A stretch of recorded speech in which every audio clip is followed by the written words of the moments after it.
My name is Maggie, I'm 30 years old, and this is the story I never thought I'd have to tell. It was supposed to be a simple drive, just a short trip to the hospital, nothing dramatic, nothing cinematic. But life doesn't always follow the script we write in our heads.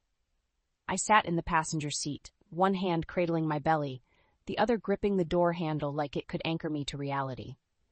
I was 38 weeks pregnant. My back ached.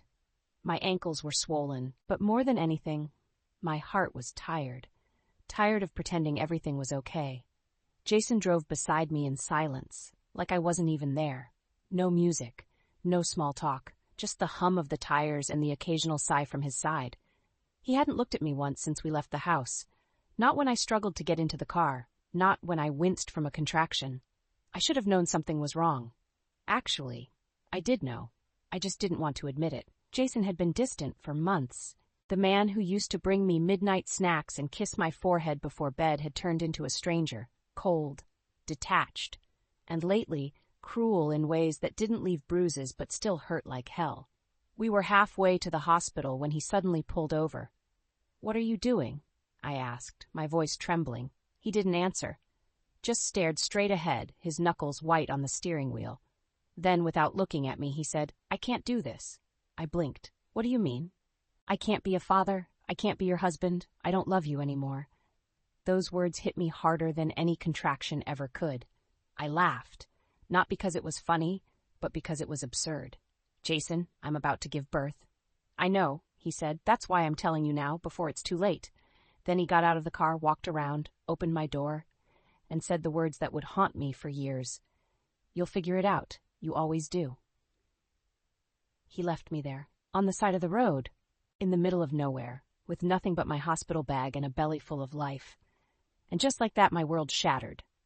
But this isn't the end of my story. Not even close. This is where karma begins. 2, I didn't cry right away. I just sat there frozen, watching the taillights of Jason's car fade into the horizon. The wind picked up, swirling dry leaves around my feet. My hospital bag lay beside me, half-zipped, with a baby blanket poking out. I had knitted it myself, each stitch a quiet hope, imagining Jason wrapping our daughter in it. But Jason was gone, and I was still here, alone. The next contraction hit harder than the last. I doubled over, gripping the car door for support. Panic began to rise, but I forced myself to breathe. I'd read all the books, taken all the prenatal classes. I knew what to do, but none of them had prepared me for this. I looked around. No houses, no shops, just a long stretch of road and a field of silence. Then I saw headlights. A pickup truck slowed down and pulled over. The driver was a woman in her 50s, silver hair tied back loosely, wearing a flannel shirt and jeans. She looked like someone who'd spent her life fixing things, tractors, fences, and broken hearts. "You okay, sweetheart?" she asked as she stepped out. I hesitated. I didn't want to trust anyone. Not after what had just happened. I'm in labor," I said, my voice trembling. She didn't flinch. "Then let's get you somewhere safe." She helped me into the truck, gently but firmly, like she'd done this before. Her name was Ruth. She lived on a farm a few miles down the road. No husband, no kids. Just her and a few goats she talked to like old friends. Ruth didn't ask questions. She didn't pry. She just drove, one hand on the wheel, the other occasionally reaching over to squeeze my arm when the pain got bad. We didn't make it to the hospital. The baby came fast, too fast. Ruth pulled into her driveway, helped me inside, and turned her living room into a makeshift delivery room. She boiled water, laid down towels, called a local nurse who lived nearby. And just like that, in a small farmhouse surrounded by goats and the scent of cinnamon tea, I gave birth to a baby girl. I named her Hope, because that's what I felt for the first time in months. Hope had Jason's eyes, but when I looked at her, I didn't see him. I saw strength, resilience, a future that didn't depend on anyone else. Ruth stayed by my side for days, cooked for me, held the baby when I needed sleep, told me stories about her own heartbreaks and how she survived them. "You don't need a man to raise a good kid," Ruth said one night, rocking Hope by the fireplace. "You just need love, a little grit, and a touch of crazy." I laughed, for the first time in weeks. I didn't know what came next. I had no plan, but I had my daughter. I had Ruth, and I had myself. And that was enough. But life has a way of circling back, of putting things where they belong. Jason hadn't seen the last of me, and Karma hadn't seen the last of him. 6 months had passed. That farmhouse had become my home. I'd learned how to feed goats, fix leaky pipes, and bake bread from scratch. Ruth wasn't just a friend anymore. She was family. And Hope, my daughter, was growing every day. Chubby cheeks, curious eyes, and a laugh that could melt even the coldest heart. I had changed too. I was no longer the woman who sat silently in the passenger seat, hoping her husband would love her again. I was stronger now. Not because I wanted to be, but because I had to be. I started working part-time at a small diner in town. The pay wasn't great, but the people were kind. They didn't ask about my past, they simply welcomed me in. And little by little, I began to rebuild, not just my life, but myself. Then one afternoon while I was wiping down tables, I saw him. Jason. He walked in like nothing had ever happened. Same haircut, same smug smile, but something was different. He looked tired, worn down, like life hadn't been kind to him either. I froze. My heart raced, but I didn't run. I didn't cry. I stood tall. Jason saw me, blinked, and for a moment he looked like he'd seen a ghost. "Maggie," he said, walking toward me. I said nothing. "I've been looking for you," he continued. "I made a mistake."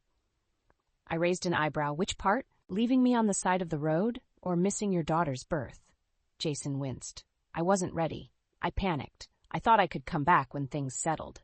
I laughed, not because it was funny, but because it was pathetic. "You thought I'd be waiting?" Jason glanced around, clearly uncomfortable. "I want to be part of her life." I stepped closer, calm, steady. "You don't get to choose when you show up. You made your choice. Now you live with it." He tried again, apologized, begged, but I didn't budge. I didn't scream. I didn't throw anything. I didn't need to, because karma had already done its work. Jason had lost his job, his apartment, his reputation. Turns out, walking out on your pregnant wife doesn't earn you much sympathy. His friends had distanced themselves, his family was ashamed, and now he was alone. I didn't wish him harm. I didn't need revenge. I had hope. I had Ruth. I had a life that was real, honest, and mine. Jason left the diner that day with nothing but regret. And me? I went back to wiping tables, smiling at customers and planning Hope's first birthday party. Because sometimes the sweetest revenge is simply surviving. Spring came early that year. The trees around Ruth's farmhouse bloomed in soft shades of pink and white, and the air carried the scent of fresh beginnings. I stood on the porch, holding Hope in my arms, watching the goats chase each other across the field. She giggled, reaching out for a butterfly that danced just beyond her grasp. It had been a year since Jason left me on the side of the road, a year since I gave birth in a stranger's living room, a year since I truly understood what it meant to be alone, and what it meant to be free. I had grown. I wasn't just surviving anymore. I was living, laughing, dreaming again. I started a small business right in Ruth's kitchen, making organic baby food and selling it at the local farmer's market. People loved my story, not because it was tragic, but because it was honest, and because I didn't hide the scars. One Saturday morning, while I was setting up my booth, a man walked over. Tall, gentle eyes, a little awkward in the way kind men often are. "Hi," he said with a smile. "I'm Daniel. I run the coffee stand across from yours. I just wanted to say, your daughter has the best laugh I've ever heard." I smiled. "She gets it from her goat friends." Daniel laughed. And in that moment, something shifted inside me. We started talking, first about coffee and baby food, then about books, music, then about life.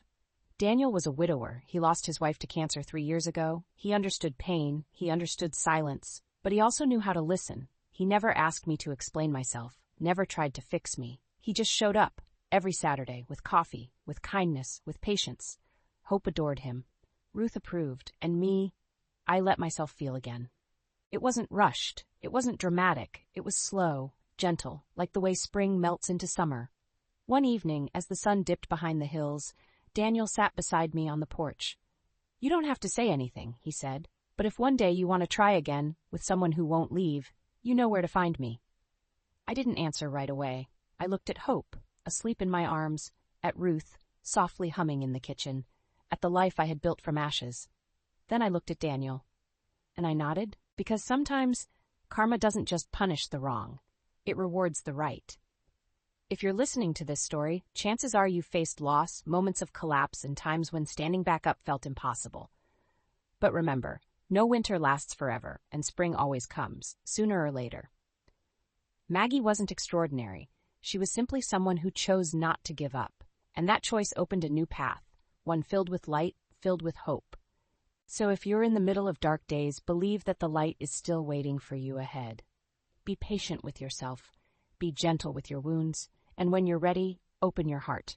Because sometimes the best things don't come from what we search for, but from what we dare to receive. Life isn't always fair, but sometimes it's breathtakingly beautiful.